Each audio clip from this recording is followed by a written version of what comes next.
It is a national championship edition of Lettermen Live, presented by Wendy's with the 41-year vet Tim May, with me, Spencer Holbrook. It is time to talk about the national championship game between Ohio State and Notre Dame, and you know what time it is. You've had Wendy's nugs dipped in sauce, but have you had them covered in sauce? Wendy's new saucy nugs take the crispy and spicy nugs you love and turn them up to 11. Choose between flavors like buffalo, honey barbecue, garlic parm. The real heat seekers, the ball knowers, they try the spicy ghost pepper only on Wendy's signature spicy nugs. That's 11 delicious ways to try the nugs you already love. Pick a flavor, grab some extra napkins, and prepare to nug like you've never nugged before. For a whole new way to nug, it's got to be Wendy's, a participating U.S. Wendy's. Tim May, it's Ohio State Notre Dame. It's the national championship game. We're getting ready to head down to Atlanta almost immediately following this show. But we're going to get some final thoughts out there before we get down there and get the vibes from both teams. Before we get the boots on the ground coverage, we're going to preview this from Columbus one more time. What's on your mind right now about this matchup? That it looks great on tradition, historical, whatever thing you want to throw into the history of college football. This is a fantastic matchup in terms of name recognition. Notre Dame versus Ohio State. You know, I talked with Bill Hancock, the original director of the NCAA tournament, original executive director of the BCS, and then was named executive director of the college football playoff when it started, in 2014. And I don't know how you could ask for a better matchup in terms of, college football history and what these two iconic names and programs mean to that. And then on top of that, the way both of these teams have gotten here from what you call the second tier, right? The second tier of seedings out of three tiers. And they would not be in the college football playoff if it was last year's format of 4 teams. But the fact it moved to 12 teams, has Ohio State playing Notre Dame for the national championship. And kind of an underdog story for both of these teams who, in essence, rose from adversity. Notre Dame early in the season with a loss to Northern Illinois. Ohio State late in the year after a 4th straight loss to Michigan, unexpected loss to Michigan when they were favored by about what they're favored against Notre Dame. So anybody who thinks this is going to be a cakewalk needs to pay attention to what's gone on in college football this year in particular and what's gone on with these two programs. But I know you are. It's a matchup of kind of different offenses when you look at them. Notre Dame has gone to more of a dual threat quarterback style of offense, which has served it well when it needed it. Ohio State's finally gotten its offensive act together after kind of wandering around, especially in the game against Michigan. And Ohio State's loaded with weapons. Notre Dame is not as loaded with weapons, but it has potent guys who can make plays. And the other thing that stands out about this is the way in the playoffs especially, but even earlier this year, the way Notre Dame can just manufacture points. Not classically necessarily, but can manufacture points to stay in and win games. That was most apparent by the way they beat Penn State in the college football playoff semifinal. So that's what I got on my mind. We all know the pressure that Ohio State and especially Ryan Day endured at the end of the regular season, and how they, if anything, it propelled them, the Buckeyes, into the moment we're looking at right now. Whereas Marcus Freeman was feeling the pressure middle of the season after that loss to Northern Illinois, shocking loss. But clearly Notre Dame has played big-time defense and enough offense at the right times to be where it is today. And don't discount that method. Never ask Tim what's on his mind. Writing that down, because we get a little bit of a diatribe there. There's a lot on Tim May's mind. No, I love it. That's why we have you, Tim, of course. That's why we give you your own freaking show, man, because there's a lot on that mind of yours. I don't know if anybody ever wants to be in the mind of Tim May, but I know that we always want to know what's on the mind of Tim May. So that's why I ask. There's a lot there to digest. I'm going to go back to the original point that you made of these teams kind of rising from, I would say, the dead. At different points in this season, both of these teams have been completely left for dead. Notre Dame goes on the road in week 1 and beats Texas A&M, and you think, wow, this is a Notre Dame team that can go undefeated and get the 5th seed in the college football playoff, and they will be a national championship contender because of what we saw in College Station in early September. And then they turn around the very next week and lose to Northern Illinois if Notre Dame wins this national championship, I'm not kidding, it will be the most inexplicable loss in the history of the sport. I'm not saying in like the history of Notre Dame. I'm not saying in, the 21st century. It will be the most unexplainable thing for the rest of college football history, for all-time college football history. Northern Illinois beating Notre Dame in Notre Dame Stadium, and then Notre Dame going on to win the national championship in a 12-team playoff where the path is really difficult. Yep. They were completely left for dead. I think even more so than Ohio State was after the Michigan game. Because after the Michigan game for Ohio State, which we all, buried Ohio State for as well, like they still knew they were getting in the playoff then. They still knew that their season was going to continue. When Notre Dame lost to Northern Illinois, we thought that's a disqualifying loss. How many more losses are on this schedule? It was right after USC had just beaten LSU, so we thought, well, they're going to lose to USC. They're probably going to lose to a couple other teams. Purdue could give them some issues. If they're going to lose to a Northern Illinois, they could lose to anybody.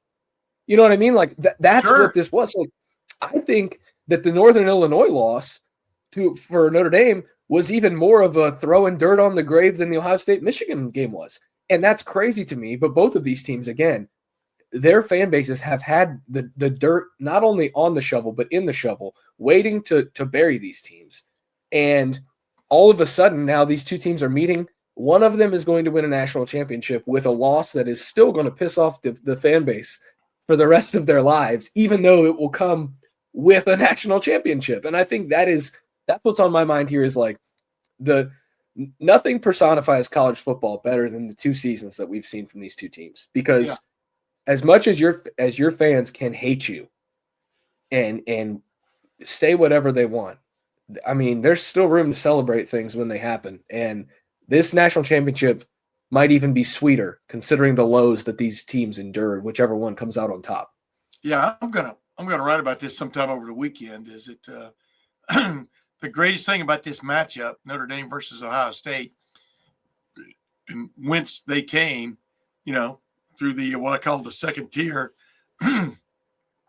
is it's forcing people immediately to understand, if not embrace, but at least understand the new look college football playoff landscape. Because like you just pointed out, Notre Dame would have been lost for dead in the old poll system, for deciding national champions. It would have been left on the side of the road in the BCS system. It would have definitely been left on the side of the road even in the college football playoff, original college football playoff 4-team system. But it's forcing you now to understand that you can have a slip up along the way. I mean, Notre Dame teetered on the edge. They didn't just slip off the road. They teetered on the edge of a cliff, but came back from it. Ohio State, with 2 losses, was still considered a major player. I think you agree with that in the college football playoff rankings, just because of the potential of this team. The committee could see it. The selection committee could see it. So they could see the same thing in Notre Dame. So it's forcing people, whether they like the new system or not, to pay attention to the fact that just when you think it's over, it ain't over. And I don't know if that's a good thing or bad thing, because I grew up in the era, obviously, Spencer, I'm 70, when a great season was considered the entire season. Yeah. And at the end of the thing, you got named a national champion by one poll or the other, or, a couple other things that were going on. Ohio State claims a 61 national championship. I'm not sure how legitimate that is, but for example, and even 1970, excuse me. But the flip side of it is now it's the NCAA tournament. It's like in basketball, you could slip in as a wild card and win the tournament. Like I keep going back to Arizona. What was that, 95 or 96, 97? When Arizona got in, was the 4th or 5th place team in the Pac 10 or 12, whatever it was back then, and they won the NCAA tournament. Are you kidding me? You know what I mean? That's kind of what we're talking about now. I mean, Ohio State has 2 losses and Monday night can win the national championship. That's kind of crazy. Yeah, for the record, the 1961 season, Alabama went 11-0 and won the AP and the Coaches Poll National Championship. Ohio State was named the national champion by the Football Writers Association of America. After an 8-0-1 season, they tied in the opener against TCU and then went undefeated the rest of the way.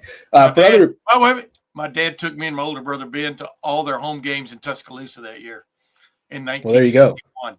So yeah, man, that rankled me. But now, I'm much more broad-minded than I was back then. It was Roll Tide back then. So here, Tim, I'll put it this way too. These teams would both be done with their seasons by now in the BCS formula. Obviously, the poll system would have hated these two teams because Ohio State had 2 losses and Notre Dame lost to Northern Illinois. It would have been disqualifying.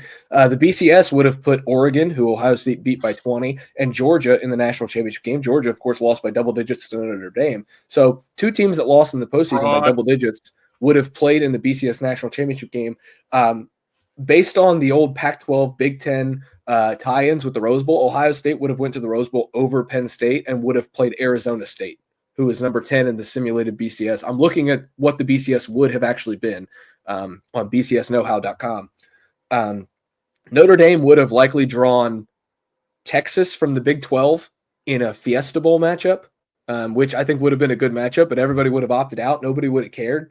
No. And you would have just had a little preview of this season. And, think about the opt-outs that Ohio State would have had in the old BCS in the Rose Bowl against Arizona State. I mean, you would think that it'd be a good 1997 throwback Rose Bowl, and instead you would get just the C teams for both of those teams. So this system has obviously benefited both of these teams greatly, not just in getting a chance to compete for a national championship, but then going out and pasting the 2 teams that would have played for the national championship.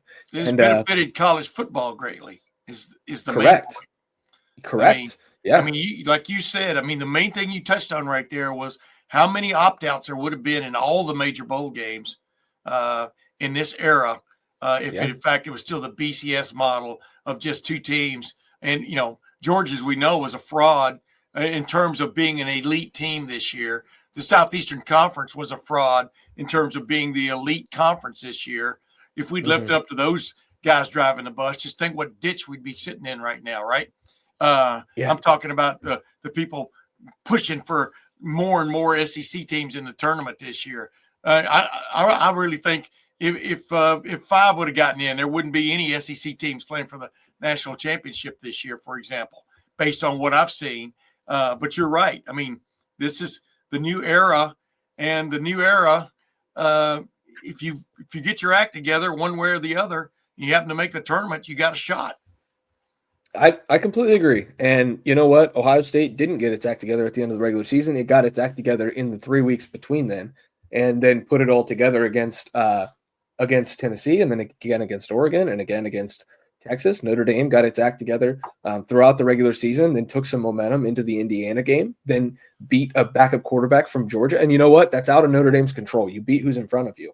Yes. But so they beat the SEC champion, whether, Gunnar Stockton played in that second half, and the Bulldogs beat Texas for the SEC championship game. So credit to Notre Dame for winning that game. And then they beat Penn State, who gave Ohio State everything it could handle on the road there in Happy Valley. Like, these 2 teams, the collision course that they've been put on to get to this point, make them, in my opinion, because of the roads that they've had to travel to get here, the most legitimate national champion this sport has. I think the 19 LSU team would have an argument just because they were so good compared to the rest of the sport. But like, this would be one of, if not the most legitimate national championships in the history of the sport because of the path that the playoff system has made them play. And then the juxtaposition of knowing that information while also knowing that there will be people in Columbus or in South Bend, depending on who wins this game, that say, well, yeah, but they lost to Michigan, or, well, yeah, but remember when they lost to Northern Illinois? Like, that's the sport that we live in. And you know what? That's always been college football, by the way. That is correct. Always been college football. That's what makes it so good, is the entire point that I'm making here is like, that's this season in particular just highlights what makes this sport so damn special. Is like week 2, there's dirt on Notre Dame's grave. Week 14, there's dirt on the Ohio State grave. And now all of a sudden, one of them is going to add the ultimate trophy to the trophy case.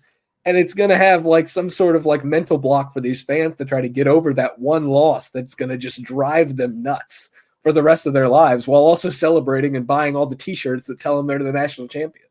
Yeah. I mean, just think back. I mean, Tim, there are still people who are mad about the Virginia Tech loss in uh, 2014. I know. Ohio State was only on its second quarterback there, making his second start, JT Barrett. And, you just don't want to give a team time to develop. I mean, kind of like Notre Dame went through that this year in the sense of Riley Leonard. They kind of, you could see them finally come together about mid-season on exactly what Riley Leonard, transfer from Duke, who'd had a knee injury the previous year against Notre Dame, coming back and finally getting his wheels under him, so to speak. But Notre Dame finally get an understanding of what he truly brings to the offense and then exploiting it. So yeah, I mean, I have no sympathy, by the way, for the people who are still crying about the loss to Michigan. Clearly, Ryan Day gets it, understands it. The players understand it. But that is so long ago now. That was so, pardon my expression, last year that it doesn't matter. I mean, Ohio State is trying to cap off a mini 4-game season against beating an SEC team in the first round in Tennessee, the third best team in the SEC this year, then beating the reigning Big Ten champion, undefeated Big Ten champion, and then beating another SEC team, the second place team, Texas, in Texas. I mean, this team has nothing to apologize for, and I hope it doesn't.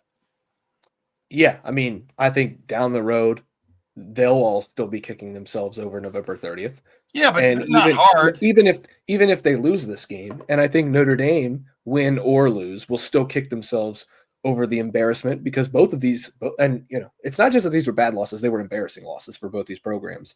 So that's just a good conversation to get this entire thing into perspective. Because look, guys, like, we're going to talk for hours down in Atlanta about the actual matchups here, and we're getting ready to shift right now into the matchups. But I did want to have that like overarching discussion. That way we're not standing in the hotel lobby in Atlanta, Tim, discussing the historical implications of this, because when we get down there, it's going to be matchups, like who's got the edge here, what's the tenor here. We're not going to have time for these bigger discussions.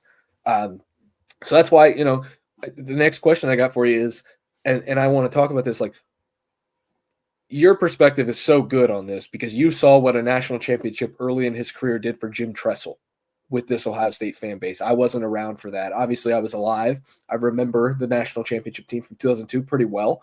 But as far as understanding, what that meant in the building, in the fan base, like, I was just a 6-year-old part of that fan base. So Urban Meyer winning a national championship, I know firsthand what that did for him in the eyes of the fan base. And you have an even better perspective on that. Ryan Day is in year 6. He has coached in a national championship game. With the new format, he now has more college football playoff wins than Urban Meyer did in his entire coaching career. Yep. He has one fewer Big Ten championship than Urban Meyer. If he wins on Monday night, he will have the same number of national championships at Ohio State that Urban Meyer and Jim Tressel did. Right. Which is pretty remarkable. Obviously, the caveat there is that he has a Michigan problem. But so all of that is to say, like, my question to you, as somebody who's been around for so long, and I'm genuinely asking this is not for TV. I think we would have this conversation on the phone, just you and I, Tim. Like, what in your eyes would a national championship do for Ryan Day? Because nobody wants to talk about that right now. Everybody I've talked to on the record and off the record, hey, we got to beat Notre Dame. We'll worry about hoisting the trophy afterward. But we can have these conversations. What would a national championship, do you think, in your eyes, mean for Ryan Day and his Ohio State legacy? Suddenly, you're Bo Bishop. I call those hypotheticals. Yeah. Well, it would mean so much. I mean, where do you start? Number one, I just keep thinking about all the longtime NCAA basketball coaches that just needed that one thing on their resume, that really, put them, like when Jay Wright was still chasing it, at Villanova, and right on down the line, these guys that just needed one national championship. Roy Williams,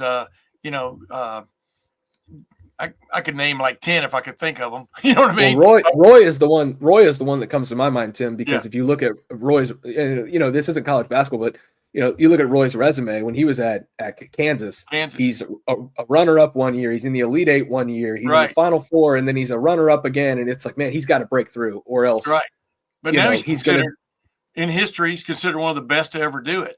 But you know why? Because he won about 80% of the time. His teams did, and what's Ryan Day's win percentage now? 8 something. Yeah. And like you just said, I mean, he's won a Big Ten championship. They've beaten Michigan under him in 2019, beat them like a drum, a big bass drum like a Purdue drum.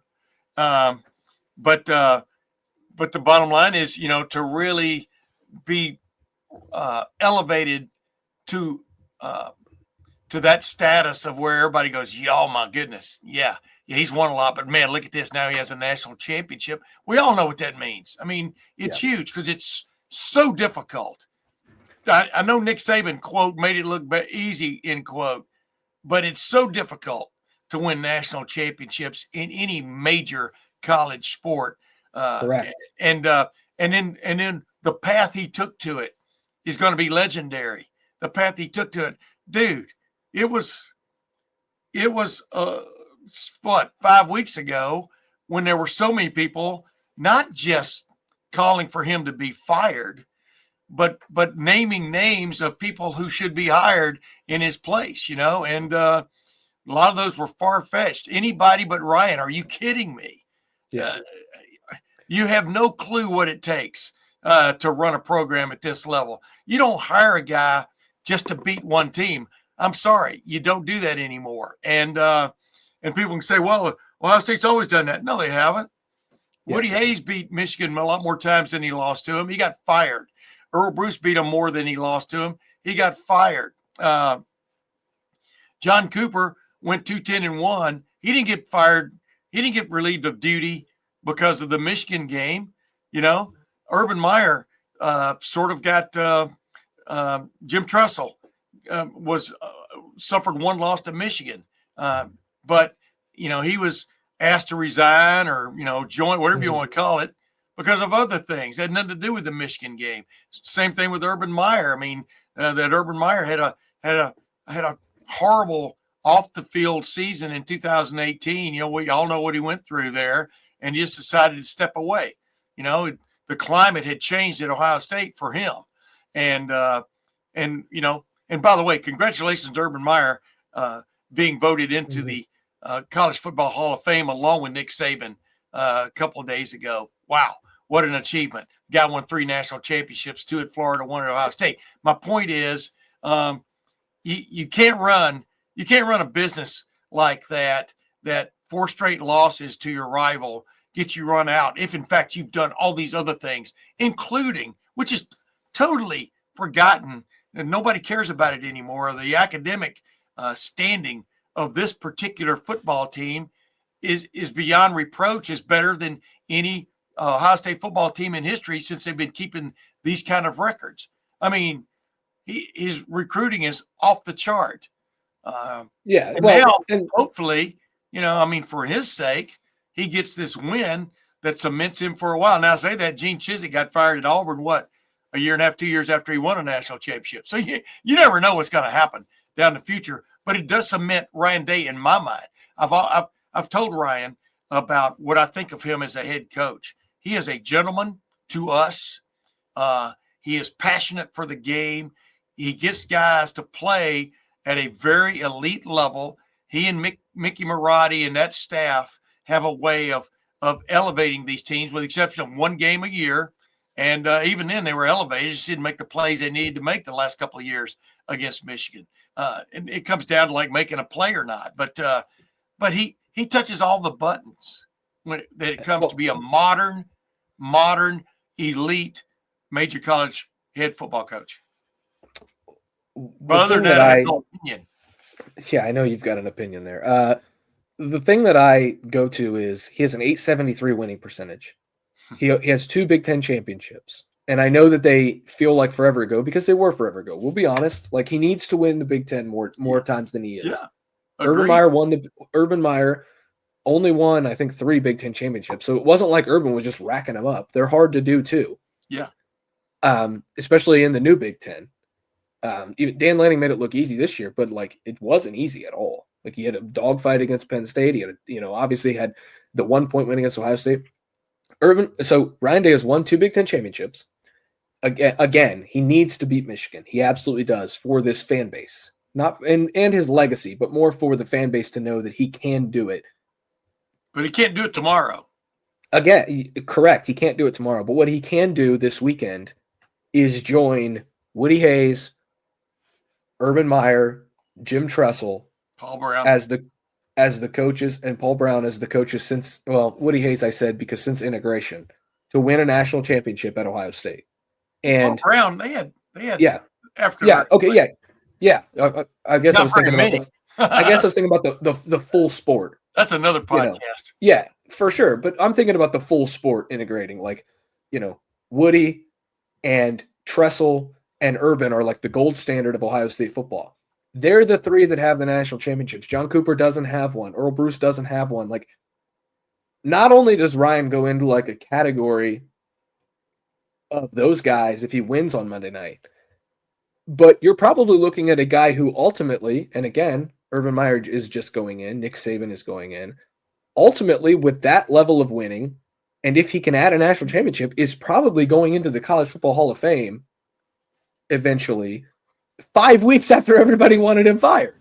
And so I just think that it's crazy, Tim. It's just crazy. I just wanted to get this conversation a little bit on the record so we have it, I guess, for historical purposes. If Ohio State wins, and I think you can flip it on its head and say the exact same thing about Marcus Freeman, who is Eric Parsegian and Lou Holtz, and then Marcus Freeman, which is a crazy thing to say. But these 2 coaches they're not coaching for it because they don't think about that kind of stuff. They really don't. But no matter who wins this game, one of these coaches is going into some of the most rarefied air in the history of the sport. 2 of the best programs ever, winning a national championship at that program. Like, I know that it sounds crazy, but the historical significance of an Ohio State Notre Dame national championship game in which neither head coach has a national championship on its resume is some stuff that Hollywood would turn down and throw in the trash. Well, not like that. You got Jim Harbaugh. Yeah, you got the Jim Harbaugh born on third base comment about Ryan Day. Well, Marcus Freeman was born halfway between third and home plate. If you extrapolate that, I mean, and both of them have gotten their teams. Marcus Freeman in his 3rd year, and Ryan Day in his 6th year, he's gotten his team to the national championship game twice now, including. I hope people don't discount 2020. You remember the disarray programs around the country were in because of the COVID situation, and Ryan Day, as a head coach, was able to wrangle his program together. Number one, to fight for the right to play football, and then to achieve and get to the national championship game. And the national championship game, that's when COVID finally took its toll on Ohio State, with like several key players having to miss that game. And Alabama, turned them, and Steve Sarkisian turned them inside out, with that offense that Alabama ran that year, which I know, hardly ever brought up a week and a half ago in the Cotton Bowl, but that had to be satisfying to Ryan Day and for Jim Knowles, who was hired 2 years after that game to fix Ohio State's defense. It looks like he's done a pretty good job of that. But to beat Steve Sarkisian, this offensive genius, so to speak, along this road, had to be satisfying for Ryan Day. To beat Dan Lanning, who had just beaten him in one of the great shootouts in the middle of the season on October the 12th, to come back and beat him. What a pelt on your belt, when you think about it. I mean, this redemption tour has now come full circle back to the venue where Ohio State was so close to beating Georgia, getting a Southeastern Conference weight off their back, and moving on and playing a beleaguered, what turned out to be a beleaguered TCU team that ended up getting into the national championship game Georgia destroyed them, Ohio State would have done the same thing. So we all know that, we all know what that could have meant, just that string of victories. But now to put three together and then head into a game of this magnitude, like I said, with all eyes watching, two traditionally and historic programs. And you got Ryan Day, who's been a head coach for 6 years, and Marcus Freeman, a head coach for a mere 3 years. And their first jobs are at their present places is remarkable. And by the way, Marcus Freeman being the first Asian African American head coach to take his team to the national championship game. Yeah, you know what else is remarkable, Tim? All of that's from remarkable. Ohio State. But Wendy's signature spicy nugs with ghost pepper sauce is pretty remarkable too, because you've had Wendy's nugs dipped in sauce, but now you got to have them covered in sauce. I'm telling you, you got to have them covered in sauce. Wendy's new saucy nugs take the crispy and spicy nugs you love and turn them up to 11. Choose between flavors: buffalo, honey barbecue, garlic parm. The heat seekers, they try the spicy ghost pepper on the spicy nugs. Wendy's signature spicy nugs. I dare you to try those. That's 7 delicious ways to try the nugs you already love. Pick a flavor, grab some extra napkins, and prepare to nug like you've never nugged before for a whole new way to nug. It's got to be Wendy's, a participating U.S. Wendy's. I've got a saucy take here, Tim. I'm thinking of times in the past when I've nugged. Now go ahead. Yeah. Well, we've all nugged. Wendy's saucy take of the week, Tim. I've got a saucy take for you. It's a little bit more about the matchups, but it's got me thinking. I want one thing in game that you're thinking about before we get out of here. The one thing I'm thinking about is Notre Dame freshman cornerback Leonard Moore said that they're not going to stick. They're going to stick to what got them there. They're going to dance with the girl they brought. They're going to play man-to-man against Ohio State. Excuse me. They're going to play man-to-man against Ohio State. Yeah. And see how it works. My saucy take of the week, Tim, is he's either bluffing or he's ready to get blown out. Because if Notre Dame, as good as these corners are, plays strictly man-to-man against Ohio State, it's not going to be fun. And that might not be that saucy. That might be the honey barbecue. It might just be the garlic parm. I don't think it's the spicy ghost pepper because I know what these Ohio State wide receivers are. And yes, I know Notre Dame played man-to-man against Marvin Harrison Jr. last year in Emeka and did a pretty good job. They still lost that game. And I think this receiving core, as crazy as it sounds, of Jeremiah Smith, Emeka Egbuka, and Carnell Tate is better than the receiving core of Marvin Harrison Jr., Emeka Egbuka, and Julian Fleming. So I agree. And I think, Notre Dame's secondary is very, very good. These Ohio State receivers are different than anything they've seen this year. I watched the Notre Dame USC game. I watched the Notre Dame Louisville game, the two games that Chip Kelly brought up when he was talking about this Notre Dame defense. Ohio State sees something there. If Notre Dame chooses to play that man-to-man that they've played all year, Ohio State will have a good time in Atlanta. That's my saucy take. Okay, let me ask you this, though. What if Notre Dame has a very effective pass rush? Yeah, I mean, that changes everything, right? So, it does. That's what I'm watching. I'm watching the same things you are, but I'm watching from the inside out because if Notre Dame figures out a way to get pressure, constant pressure on Will Howard in passing situations, or just passing. Every play can be a passing situation in modern college football. But if they find a way, if they find a weak link up front that they can exacerbate or exploit, I guess is the word, really exploit, then it could be very interesting. Notre Dame loves to play man with a safety over the top. There's so much land. There's so much land to run around in on a major college football field or even a peewee football. Well, anyway, why do I always take myself down these rabbit holes? There's so much green space to run around in when you're man-to-man without any kind of I'm sure there will be some kind of zone underneath coverage and things like that. They may even play zone half the field and man the other. It doesn't mean you're going to be in man all night, all day, all night. But the idea that Ohio State would have an advantage in straight man, I think anybody can see that. I think Notre Dame can see that. That's why I don't expect that to necessarily be the case. You kind of thought that was going to be the case against Texas, as Carnell Tate pointed out. It wasn't.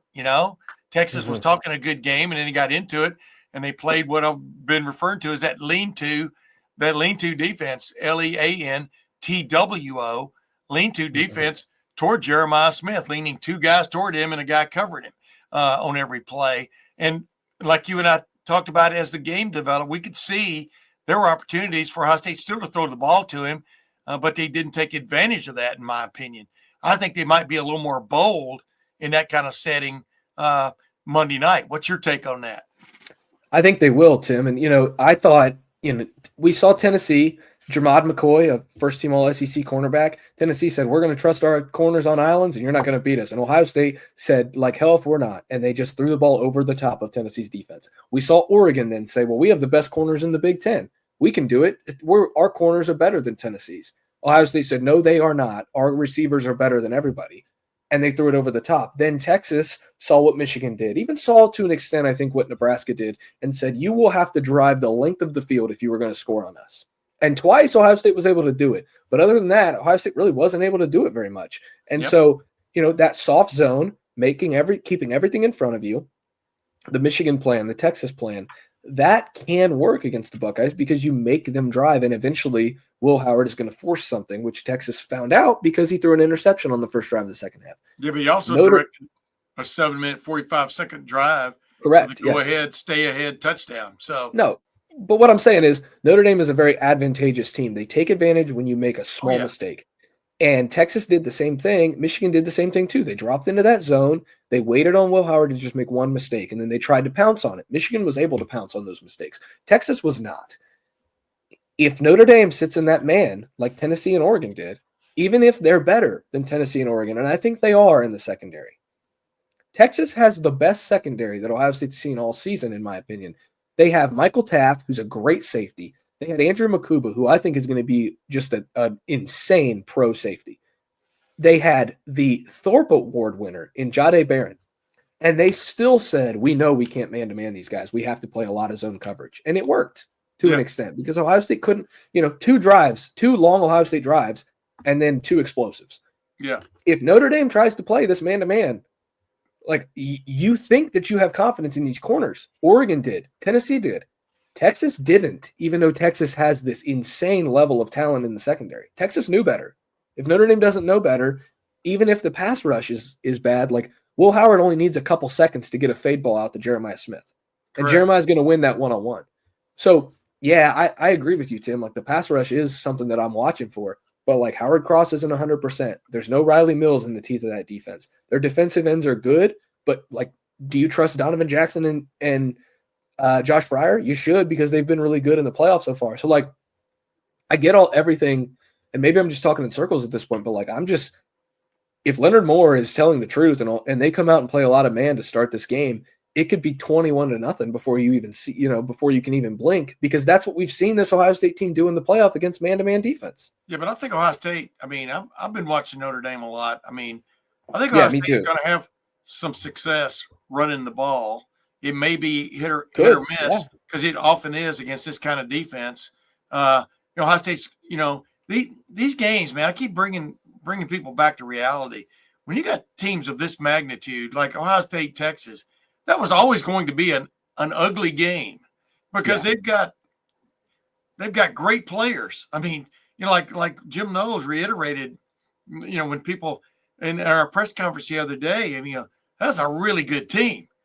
I mean, Texas is a really good team with some outstanding players everywhere except right tackle, I guess. No, I don't mean to take a shot at him, but golly, Cameron Williams, I expected more. I think Jack Sawyer might have expected more too, but from him. But anyway, of course I digressed again. Bottom line is Notre Dame's got some damn good players on defense, and just like Ohio State's had to have guys step up this year. Notre Dame has too, and they've played well. I mean, they've gotten the job done. They're in the national championship game. So the trenches are going to decide this. They always do, but who has an advantage there? We're not going to know till maybe middle of the second quarter when we've seen just different things these offenses will try to do against really good defenses. I'm praising Notre Dame's defense, but I think Ohio State's defense at this moment takes a backseat to no one. Well, Tim, in the like country, no one, and because it's just playing on a ridiculous level from front to back. Well, Tim, here's the problem though, and I agree with you that we'll know at some point in the game. I'm sure we'll know about the trenches, but like I know you watched the Penn State Notre Dame game. This Notre Dame team is a freaking zombie, a collective, big, blue and gold zombie. Because I watched Penn State go up 10-0 and decimate Notre Dame in the run game and just gash them repeatedly through the second quarter. And at halftime, when it was 10-0 and Penn State's moving the ball on the ground like crazy before they just inexplicably started throwing the ball, I was like, man, Penn State's dominating Notre Dame up front. We're getting Ohio State, Penn State in the national championship game because I thought Ohio State would ultimately beat Texas. All of a sudden, this Notre Dame team's like, nope, we're done allowing the run. And they just shut it down. And so, we might have it figured out in the second quarter. Hey, Ohio State's getting what it wants on the ground right now. And then in the middle of the third quarter, Notre Dame's like, no, they're not. And then they just turn it on. That's why this is such a hard game to discuss. That's why I'm excited to get to Atlanta to get a feel for what's going on down there. Because just when you think you have this Notre Dame team figured out, Riley Leonard gets a 4th and 6 that they go for it and picks it up with his legs. Yep. Or he completes a pass to a receiver you've never heard of who makes a man miss and gets a 27-yard gain. Yep. They hand it off to Jeremiah Love on the 9-yard line on 3rd and goal, and you're like, why are they handing it off on 3rd and goal from the 9? And he truck sticks 3 people and gets to the end zone. To a guy with a bad knee. Yeah. They are, and look, I have tried so hard because I do think Ohio State's going to win this game. Like, that's a little preview of our Sunday and Monday conversations. Bold prediction early. I've made sure to give Notre Dame the proper respect and deference that they deserve because this team is a zombie. You buried them in September, they come back. You buried them at times in the regular season when you thought that like Louisville was going to be able to throw all over them, and then they came back. You buried them after Benjamin Morrison went down, and then they came back. Riley Mills goes down against Indiana. How are they going to handle Georgia in the trenches? It didn't matter because they had a kick return for a touchdown and a strip sack in the middle 8 of that game and bombarded Georgia, and Georgia didn't have a chance to come back. You bury them in the first half. Games. That's the poster child for ugly game. Go ahead now. Yeah, just two teams throwing stones at each other. Yeah. Then you bury them in the second quarter against Penn State when you're watching Penn State, Nick Singleton and Katron Allen run all over. And all of a sudden Notre Dame has got its hand in the cemetery and it just pops out of the dirt and it's like twitching. You're like, oh my gosh, it's alive. Like and then Uma Thurman in Kill Bill. This team, and again, I don't mean to keep repeating myself, but this Notre Dame team just does not stop. And credit to Tony Gerdeman from Buckeye Huddle for asking this question to Ryan Day, just straight up like, how hard is it to play against a team that just finds a way?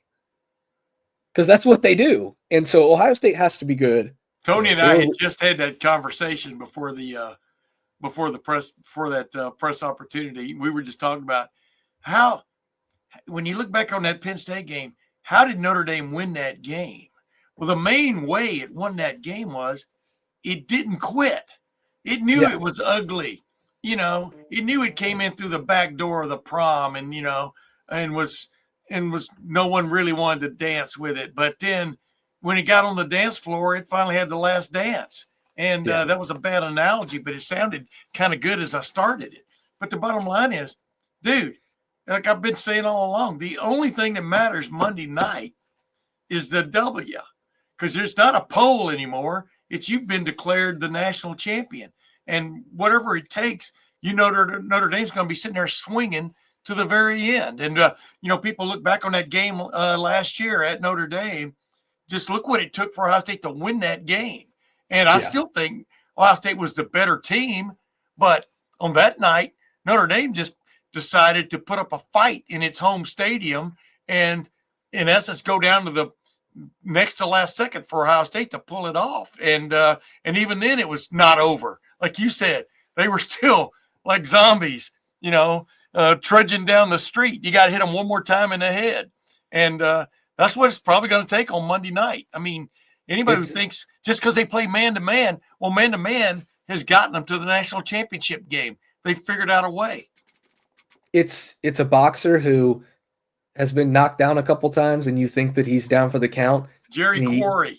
Yeah, he gets up, and all of a sudden you're in a 12-round drag out, and it's like, well, I'm going to leave this up to the judges because I'm not knocking this guy out. You cannot knock this Notre Dame team out. Yeah. And that's why I think it's so important for Ohio State to take advantage when Notre Dame is in man-to-man and make them get out of that man-to-man by scoring points. Yeah.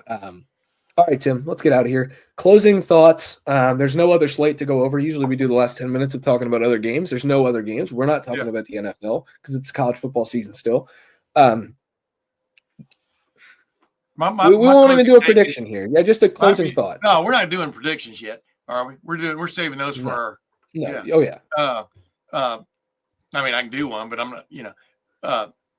It just maybe it's smoke and mirrors, but I am so impressed with the concentration level of this Ohio State team. I'm not talking about just the players. I'm talking about the coaches, the coaching staff, even the support personnel.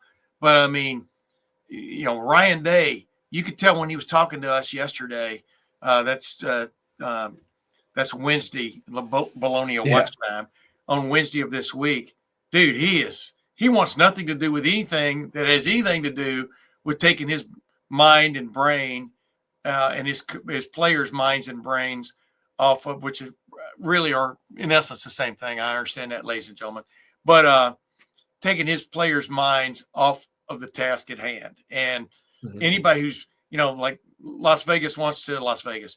The bookies want to make Ohio State a 9 to 11 point favorite. We'll see if it gets. I don't know if it may have already moved into double figures.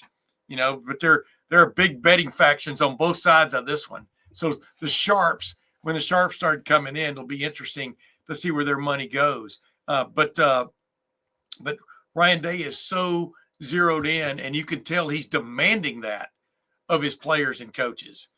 It was remarkable talking to Chip Kelly and Jim Knowles. It was like they're sort of reading from the same script, but then told to ad-lib from that script, but keep the message the same, right? When we got to talk to them.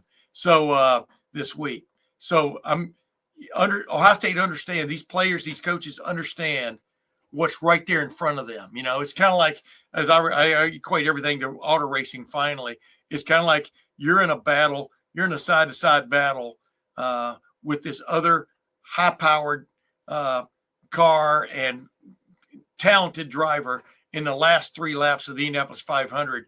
You both have literally equal equipment, equal desire. What's going to put you over the edge? And we saw that in the Indy 500 last year with Pato O'Ward and Joseph Newgarden going tooth and nail at it all the way through the final laps, and then finally Newgarden has a little move and wins it. My point is that's what's going to take in this one. It's going to take something late third quarter, early fourth quarter to really flip this game, I think. And which team, which player is going to make that play, a.k.a. Jack Sawyer, is going to be fun to watch. Yeah, the current spread, Tim, is 8.5. The total is 46.5. Vegas sees this as a 27-19, 27-18 Ohio State win, depending on whether you think they're going to cover or not. It sounds about right. Again, the total is 46.5. It's pretty low. But these are the two best defenses in college football. Jim Knowles said that they take a lot of pride in that. It's a defensive team. It's a defensive-led team. As good as this Ohio State offense is, it's been led by its defense. And as resilient as this Notre Dame, offense is, it has also been led by its defense. We are led down to Atlanta tomorrow, and in the coming days, we'll be down in Atlanta for full coverage of the national championship game between Ohio State and Notre Dame. The Buckeyes will head down there on Friday afternoon. They'll get down there. Ryan Day will have a little press conference Friday evening. Lettermen Row will be there in full force. Myself, Tim May, the 41-year vet right across from me, and Mick Walker. He will be down there taking photos and doing some recruiting stuff. Yep. It's going to be a lot of fun. We'll have full coverage of the entire weekend. There's a lot to do. Saturday's full team media day. Sunday, we've got a Ryan Day, Marcus Freeman press conference. And Monday, they'll kick off Pigskin down in Atlanta. Lettermen Row, of course, will be there again every step of the way. Super excited to get to my first national championship game. Tim May, I think it'll be his 6th. We're going to have a lot of fun along the way with full coverage. Go to LettermenRow.com right now. $1 for your first 7 days. That gets you full coverage through the national championship game into either the celebration or the aftermath, depending on the way that it goes for the Buckeyes. Go to LettermenRow.com right now. 7 days, $1. That's a hell of a deal. like the video below, subscribe to the YouTube channel. We'll see you guys here on the YouTube channel, and then we'll see you in Atlanta for full coverage of Ohio State Notre Dame in the national championship game.